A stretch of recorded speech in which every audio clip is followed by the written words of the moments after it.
Recently, it was reported that the team met with two under-the-radar draft prospects, one known for his blazing speed and the other for his impressive strength. This is the perfect time to dive into those two athletes, while also bringing a significant update on the top 30 visits. If you're here for daily updates on the team, it's truly appreciated, and it makes a real difference when there's engagement in this space. NFL Draft Week is here.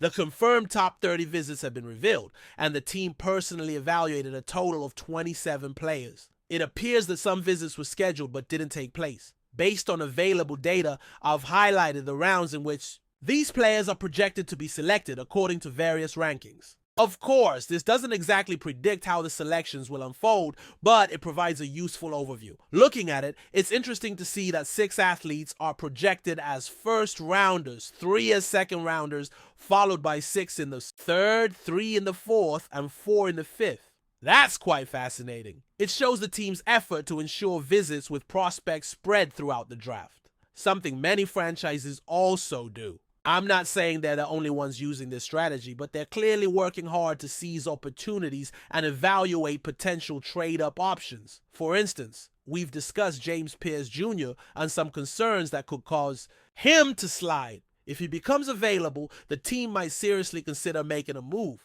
Throughout the draft, teams are looking for value and potential, hoping to capitalize on any opportunities that arise. In addition to Pierce Jr., questions are surfacing around Walter Nolan. Could he fall as low as some predict? His average projection currently hovers between 29 and 31, but we'll have to wait and see how things shake out. I believe this chart will be a helpful tool for analysis, offering a broader look at overall rankings. It raises compelling questions about which positions should be prioritized at different points in the draft and what the team might focus on early versus later.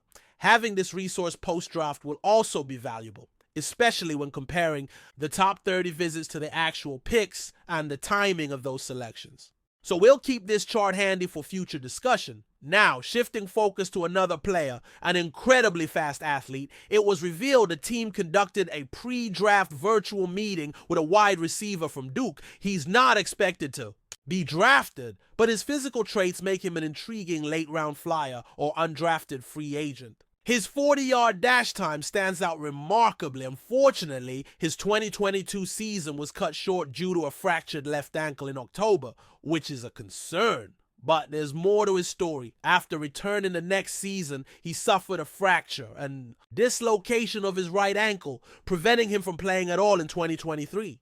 This makes his 2024 season all the more significant, especially considering he had just 70 receptions and 5 touchdowns over 44 games. The fractured right ankle, as reported by Duke's athletic site, cost him the entire 2023 season. That makes his 2024 performance even more impressive. He returned from dual ankle injuries and posted 60 receptions, 798 yards, and 9 touchdowns. Let's talk about his evaluation day. It's important to clarify this isn't the same as the NFL Combine. During his workout, he measured at 6'2" and 205 pounds. He ran a 4.33 second 40-yard dash and completed the 3-cone drill in 6.88 seconds.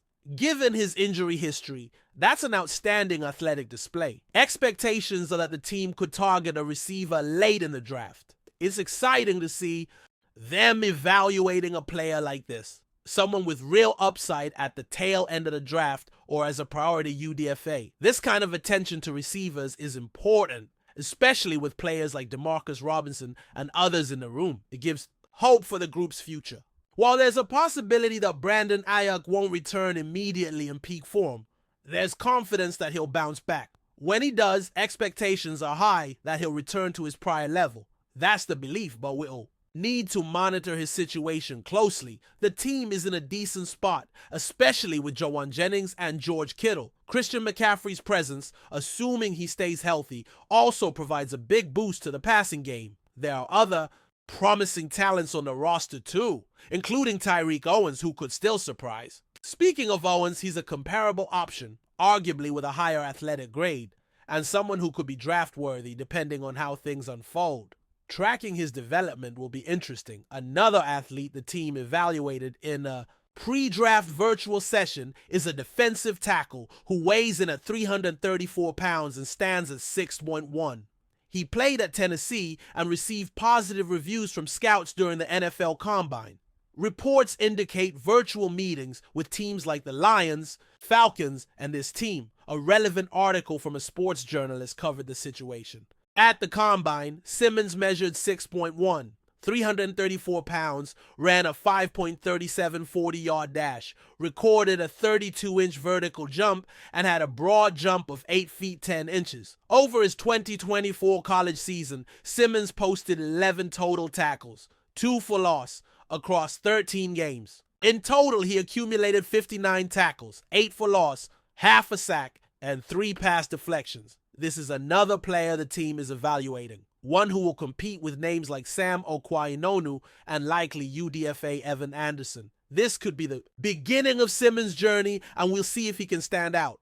The idea of a strong defensive tackle is compelling, and I've mentioned that before. I'd prefer if he had a bit more height and length, but realistically, he's not expected to be a starting DT or early selection. What matters here is the team's interest in under-the-radar UDFA prospects, which I find underrated. These meetings show they're searching for talent others might overlook. At this point, there are no concerns in that regard. It's honestly exciting to see these types of athletes getting consideration as late-round picks or undrafted signings with real potential. It's fair to say they're both underrated, and if the team is talking to them, they should be seen through that lens. One interesting note, pay close attention to the language used. For those who understand this team's defensive mindset, it'll make sense. During an interview, the player said, "I like being physical. I like intensity in the trenches." That word intensity isn't new. It's been used on the field.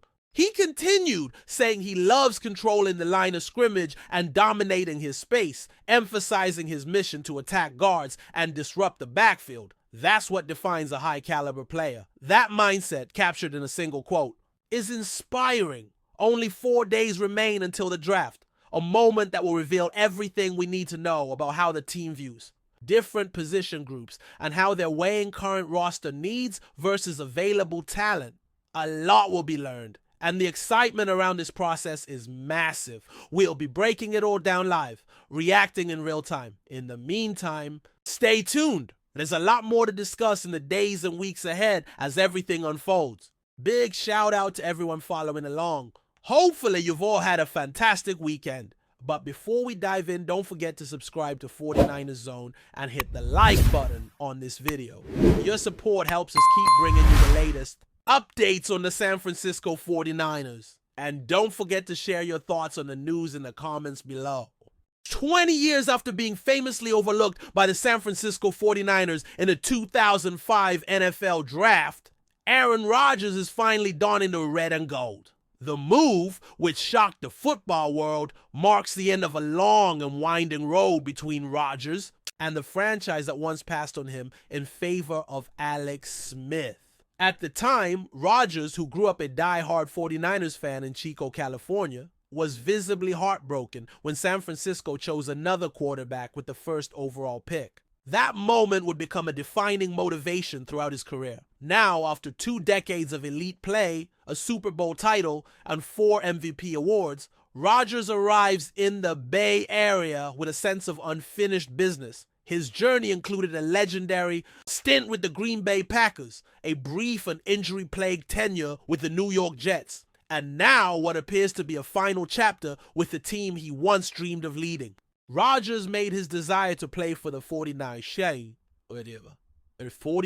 clear in the past, but circumstances and timing never aligned until now. The signing adds even more intrigue to a 49ers team that is already a perennial contender. While Brock Purdy has been solid, under center, the addition of a future Hall of Famer like Rodgers could bring the experience and leadership needed to push San Francisco over the top in their quest for a 6th Super Bowl title. Head coach Kyle Shanahan expressed excitement about the move, calling Rodgers a generational talent and someone who can still play at a championship level. Rodgers, in his first public comment since the signing, kept it simple. "I've waited 20 years for this. For fans who remember the heartbreak of 2005, his arrival brings a surreal sense of closure. And for Rodgers, it's more than just a contract. It's a homecoming 2 decades in the making. That's it for this update. If you enjoyed the video and want to keep receiving exclusive news about the San Francisco 49ers, make sure to subscribe to 49ers Zone and give this video a like. We always look forward to hearing your comments and opinions. See you in the next video.